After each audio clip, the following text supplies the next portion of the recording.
Hey everyone, it's Casey. So today I'm going to be giving you my TBR for the last 2 weeks of April and then all of May. So since I'm getting back into my YouTube channel and to be honest, back into reading, I wanted to do something a little bit interesting to kind of spice up my reading and to kind of give me a push. So I had my mom pick out my TBR. So a little bit of background, my mom used to be an English teacher in high school. She when I was a kid, she would read those trashy romances with like cowboys on the cover. But within the past couple of years, she's kind of stepped up her game, and now she's reading like historical romances. I mean, they're still trashy, but she's no longer reading about cowboys. She's reading about like dukes or whatever. But she does read like a lot of really popular fiction. And a lot of my like adult fiction I get recommended from her. So I think that this is going to be interesting. So what I did was I took a picture of all the books I own. Within the last like 6 months, I've really whittled down my book collection, so that wasn't too hard of a task. And then I had her pick out 7 books that she thought that I would like. And I was surprised. At first, I was concerned that she would pick books I've already read. But I was surprised only one of her choices have I already read. So I'm going to be reading those 7 books, and then there's also a couple that I personally want to read that I'm going to throw in there. But first we'll start with my mom's TBR. So I had her rank them, and I'm just going to pull up my phone real quick. I had her give me an explanation for why she picked these books. And she said she tried to pick books with themes of hope and positivity, combinations of fiction and nonfiction. My mom is like super positive and I am not. I'm the exact opposite. So I think what she's getting at is that she's tired of me complaining about work and wants me to get a more positive attitude. So we will get into this. So the first book that she chose was This Is Me by Chrissy Metz. The full title is This Is Me, Loving the Person You Are Today.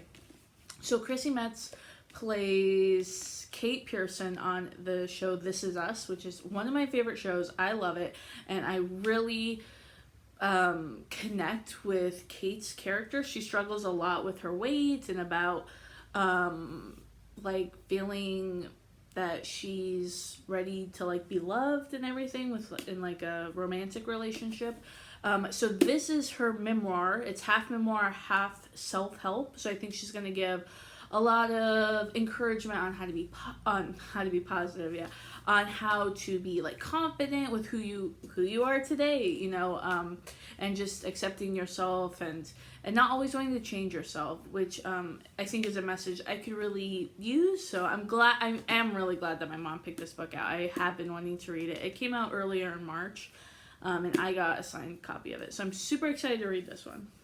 So when I gave my mom the list of books, or like the pictures of them, in my head I was like, okay, there's a certain book, like 2 certain books I was positive she was going to choose, and she just picked one. The one that I thought she was going to choose was Heidi, because we have like a long story about, I was like in 2nd or 4th grade or something, and I had to read this for accelerated reader, but I didn't. I watched the movie, and then I like flunked the accelerated reader test. So I've never read it since then.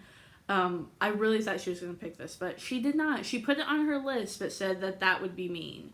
But so she did not pick this one. But the other one I thought she was going to pick, and she did. It was her number 2 choice, is A Man Called Ove. I don't know how to pronounce it. Is it Ove, Uva? I don't know. But it's by Fredrik Backman, who is a Swedish author. Originally this was written in Swedish and then it was translated. And it's just about like an old grumpy guy. It's gotten such rave reviews. My mom, this was actually her original copy, and she gave it to me a year ago, like over the summertime, and recommended I read it. I never got around to it, but I think it's just supposed to be like really just kind of a fun, like feel-good book to read. They're actually, well, it's already made into like a Swedish movie, but they're making it into a movie here in America with Tom Hanks. So I am excited to finally get around to this. I've been meaning to read it for a long time. The third book that she had me choose is called Wild and Free, a hope-filled anthem for the woman who feels she is both too much and never enough. It is by Jess Connolly and Haley Morgan. This is like a Christian self-help book. And I got it around like February, I think, because I was really intrigued by like the title about feeling both too much and never enough, which is something that I feel all the time. I'm either like too my humor is too much for people, but then I also feel yeah, that I'm never enough. I'm not like as smart as people want me to be or whatever. So I'm very excited to read this. I started reading, I've read probably like the first 10 pages and then I stopped reading it. But I'm not surprised that she picked this one, especially with her whole thing about wanting to change my entire attitude. But I am excited that she picked this one, so this will be good. The next one that she picked was Debbie Maycumber's Any Dream Will Do. This one I picked up right when it came out. I was really wanting kind of like a feel-good book with Debbie Maycumber books. They're romances, but they're like clean romances. Where like on the very last page, the people will kiss, and that'll be like it is the little like pack. But this one I believe is about like a pastor and like a girl who there's like a romance between a pastor and like someone who moves back to her hometown to like overcome some obstacle that she's faced. I'm not exactly sure, but I am excited to read it. I'm not at all shocked that she picked Debbie Maycumber. That's an author that we have in common. Like I feel like Debbie Maycumber and Nora Roberts, like the romance Nora Roberts ones, not like her like witches. Those are two authors that me and my mom both really like. So I am excited to read this one. Okay, this next one, I'm a little bit like, what? Like, I don't actually want to read this one, but I will read it. I'm excited to read it since she put it out. Let me tell you what it is. It is Little Gold Book of Yes Attitude by Jeffrey Gittimore. It's how to find and build and keep a yes attitude for a lifetime of success.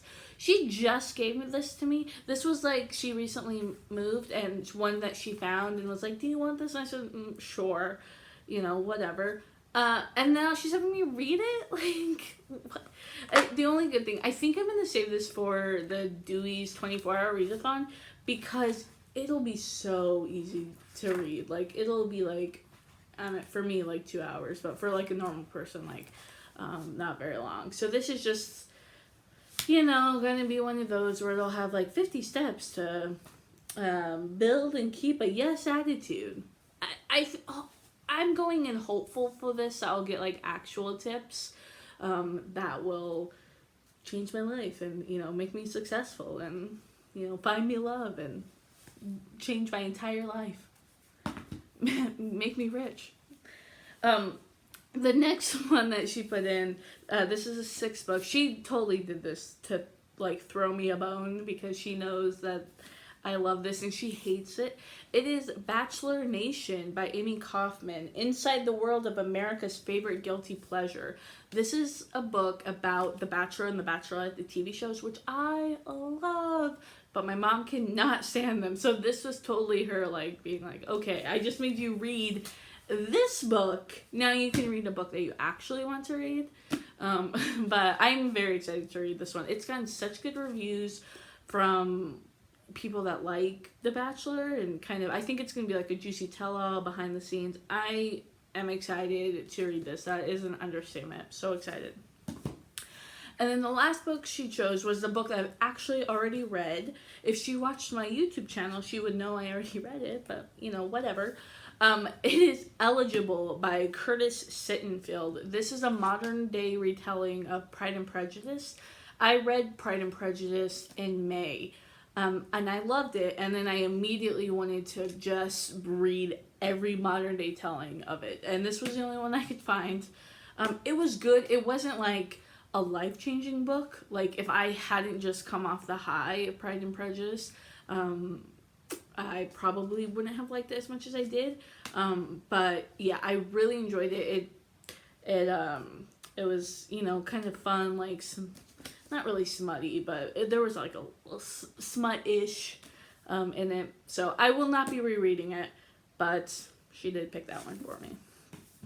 So those are all the books that my mom read. Now to the books that I actually want to read. The first book that I'm going to be finishing up, I've already started it, is A Study in Charlotte by Brittany Cavallaro. This is like a retelling of Sherlock Holmes that takes place with Sherlock and Watson's great grandchildren or great grandchildren or whatever. It's Charlotte Holmes and then Jamie Watson. So it's like a boy girl duo. And there's a little bit of romance in it, and there's a mystery. I'm 200 pages in, so I only have about like 120 left. So I'll be finishing this up first, obviously. It's good. It's not the best book I've ever read. There's a murder mystery in it. That I'm not super like into murder mysteries, but I do like it. It's a YA. It takes place at a boarding school and their like high school years. But I do like the romance and like basically anything besides the mystery I like. But it's a trilogy, so I do like it enough to continue on with the trilogy, which is another couple of books I want to read. So I don't own them yet, but I do plan on picking them up. Then the second one is The Last of August. And then the third one that just recently came out within the last month or two is The Case for Jamie. So I will be picking up those two and finishing that whole trilogy. So that is the like 9 books I plan to read this last part of April and beginning of May. I'm excited. I really want to read a lot of the books that I already own but haven't read before I buy a lot of new ones. So I am excited to kind of get to some of these books I never would have read. I never would have read this book. But I am excited. And this is just kind of a fun twist. I can update the progress with my mom and everything. So, but yeah, I will keep you guys updated and of course do a wrap up at the end of May. Please subscribe and let me know in the comments, would you ever take your mom's recommendations of books? Like, is she pretty spot on, or is she like not much of a reader?